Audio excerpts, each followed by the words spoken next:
চুপ করে থাকবেন মহারাজ? আপনার চোখের সামনে একজন অবলা নারী যেভাবে অপমানিত কলঙ্কিত হতে হচ্ছে, প্রজা হলো রাজার কাছে পুত্র সম। প্রজার সুখে দুঃখে বিপদে আপদে রাজা সাহায্যের হাত বাড়িয়ে দেয়। আমি অঙ্গর রাজ্যের একজন প্রজা তবু মহারাজ, আমার বিপদের দিনে আপনি যদি এগিয়ে না আসেন আমি কোথায় যাব? তার কাছে গিয়ে বলবো আমার বিপদের কথা? বুঝতে পেরেছি মহারাজ, আপনি যখন আমার দিক থেকে মুখ ফিরিয়ে দিয়েছেন তখন আমি বুঝতে পেরেছি আপনিও নিজ রাজ্যের মতো স্নেহ হতে অন্ধ হয়েছেন মহারাজ। তাই তো কৃতজ্ঞ দণ্ড দেওয়ার মতো ক্ষমতা আপনার নেই মহারাজ।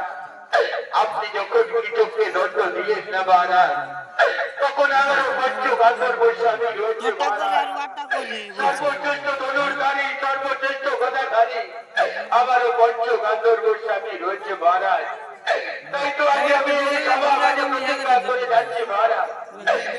দেখো মহাদেব, শক্তি দেখো ৩৬ কোটি দেবতা, শক্তি দেখো চন্দ্র সূর্য, এই সভা মাঝে আজ আমি প্রতিজ্ঞা করে দেওয়ার মহারাজ, আগামীকালের সূর্য উদয় হয় কৃষক দেখবে, নতুবা আমি দেখবো মহারাজ।